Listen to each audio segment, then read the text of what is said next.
Olá, eu sou o Mário Breder do Café Fora da Caixa.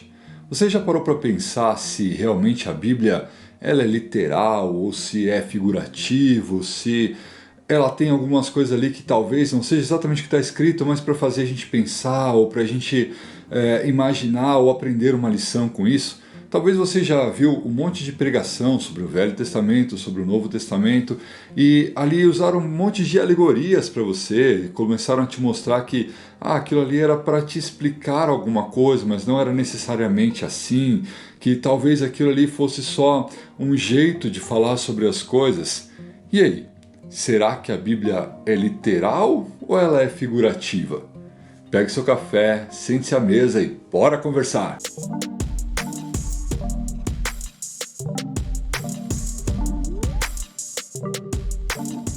Eu vou te dizer que é as duas coisas, tá? A Bíblia é literal, na maior parte dela ela é literal, mas ela também contém algumas alegorias, ela também contém algumas coisas no sentido figurativo, tá? E eu vou explicar isso para você e é muito bom que você entenda bem o que é literal e o que não é literal, tá? Até para você não ter uma confusão sobre a Bíblia e para você não ser levado sobre essas coisas, tá?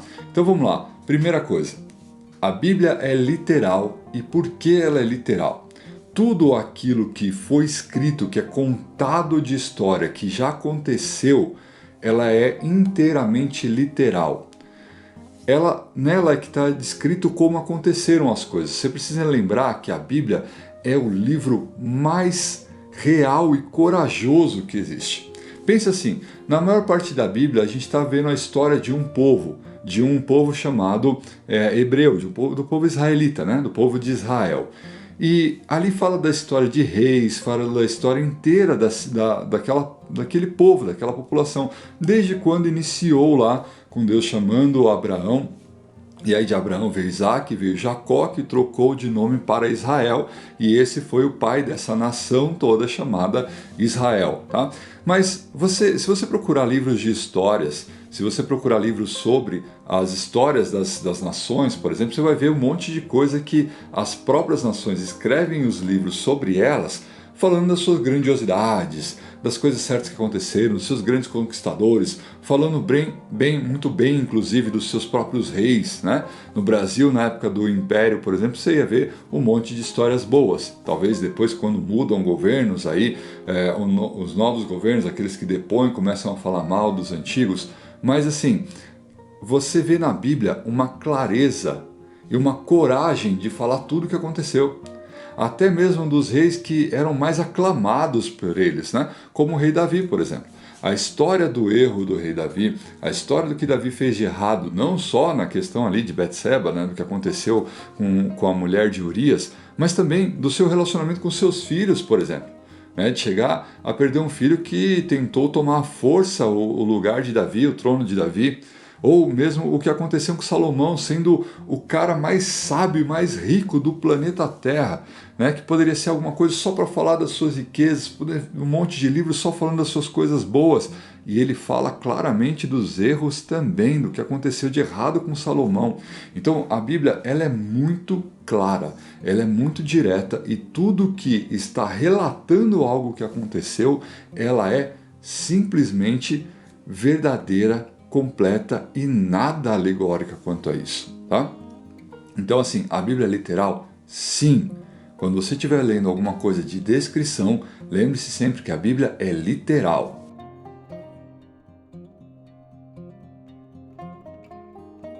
Mas a Bíblia também tem algumas alegorias. E isso a gente pode ver sempre que ela está falando de alguma coisa para o futuro. Então quando a gente entende, por exemplo, que está falando que vai vir uma mulher em Apocalipse, né? Uma mulher vestida do sol e com a lua sobre os pés. Ele não está falando ali dessa forma tão literal, né? Assim como quando está falando ali sobre o nome da besta, aí usa a marca da besta, usa o 666, usa algumas coisas nesse sentido, ela está falando de uma forma alegórica e não literal. E aí é importante entender que tem um monte de visões, um monte de coisas para frente nesse sentido. Então, por exemplo, lá quando José teve uma visão, quando José teve um sonho, na verdade, né? Quando ele sonhou com o que aconteceria no futuro, ele viu os feixes de trigo se curvando, ele viu estrelas se curvando. Não que estrelas se curvariam, mas isso ali era uma figura, era uma alegoria para mostrar que a família dele se curvaria a ele, que era um dos filhos menores, quase que o último filho, né? Depois dele só teve mais um. E isso era quase impossível acontecer, né? Na linha de sucessão sempre vem os filhos mais velhos, tá? Mas isso era uma alegoria, né? Isso estava falando de coisas que ainda iriam acontecer. Então, quando está falando de futuro, né, a gente vê que tem um monte de alegorias para falar desse futuro, para explicar que às vezes Deus não dá uma visão tão clara e real de como é o futuro, tá?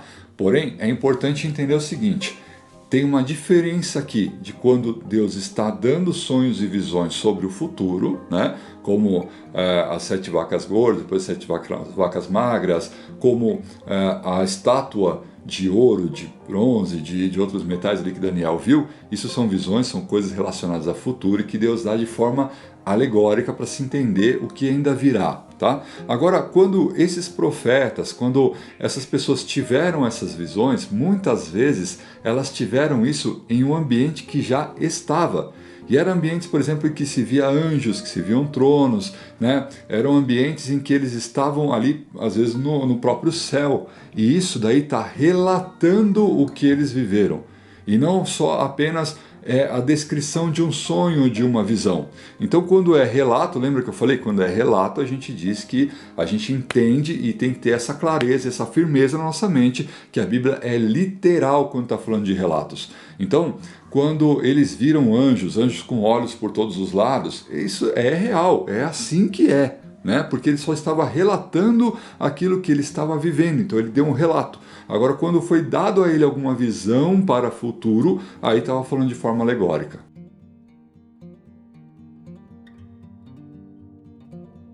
Outra forma também é o uso de parábolas. Parábolas eram histórias que Jesus contava para poder exemplificar para as pessoas alguma coisa que talvez era muito difícil deles entenderem, né? O próprio Jesus disse para os discípulos que ele usava parábolas, porque talvez quando ele estava pregando para a multidão, não era tão simples assim da multidão ter o coração aberto e ouvir e entender tudo o que ele estava falando. Então ele usava parábolas para ilustrar. Aí a gente está vendo o poder da ilustração, né? Não é só uma questão de alegoria, mas uma ilustração para poder levar a mensagem que precisava ser levada, tá? Então é claro que quando ele estava falando disso, ele usava coisas reais muitas vezes, né? Às vezes ele usava coisas que eles entendiam, algumas coisas que faziam sentido para o dia a dia deles, às vezes usava alguma coisa que fazia sentido para o jeito ou para a cultura, para aquilo que eles entendiam como cultura, mas ele não estava falando de uma forma literal que aquilo que aconteceu era o importante, né? Mas o que aquilo significava, a simbologia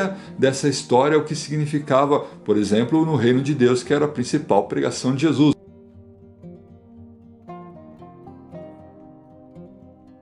Mas e aí, né? O que faz de diferença no nosso dia a dia, na nossa vida, saber se a Bíblia é literal ou se ela é alegórica ou se ela é figurativa, né? Faz uma diferença muito grande, porque a Bíblia é a nossa base de fé.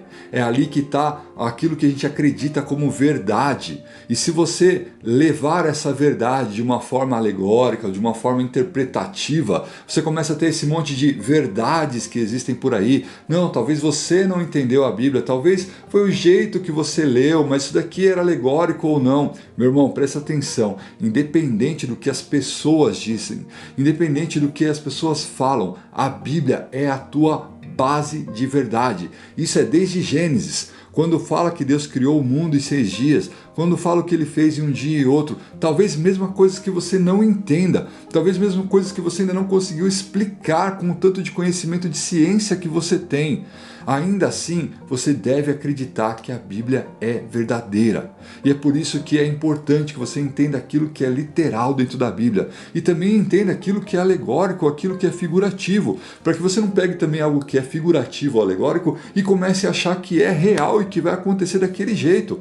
Pensa, tudo aquilo que já foi escrito é literal, então você não deve duvidar do que está escrito na palavra de Deus. A tua fé deve ser em cima disso, para que isso seja base e você consiga ser inabalável. Assim como também o que é alegórico seja para você estudar, meditar, pensar, pedir para o Senhor te revelar, mas não ficar pirando de que alguma coisa, por exemplo, está escrito em Apocalipse que você talvez achou que é literal daquilo que é realidade, e isso começar a te dar uma piração, tá bom? Tenha paz no Senhor, entenda que a tua Bíblia tem coisas maravilhosas escritas sobre aquilo que é verdade, sobre aquilo que é literal e faz muito bem para o seu dia a dia, assim como a Bíblia também tem um monte de coisa ali que é simplesmente alegórico e faz um sentido para quando você olha para o futuro e tenta entender as coisas muito além do teu tempo, por exemplo, como João previu coisas que não faziam nada sentido com o dia a dia dele, como o próprio, pensando como foi para Daniel quando ele viu aquela estátua ali, estando no Império Babilônico, que era impossível imaginar para quem vivia naquele lugar que Babilônia um dia poderia cair. Não faz o menor sentido, era o melhor império, a maior força, ninguém conseguia destruir eles, como é que um dia ele poderia cair daquele jeito, né? Como é que José, vendo tanta fartura que estava acontecendo, que iria acontecer, ia ter uma certeza ou não que ia ter tempos de vacas magras, tempos de tanta escassez? Isso porque Deus mostrou e revelou em sonhos e de forma simbólica, alegórica, e tá tudo certo, tá? Porque o Senhor revela aquilo também que é alegoria. Então, se você orar sobre isso, o Senhor vai te dar paz para que você tenha tranquilidade para chegar naqueles dias, tá? E não se esqueça, mantenha o teu coração firme na palavra do Senhor, porque ali está a fonte da verdade. Deus te abençoe e até o próximo vídeo.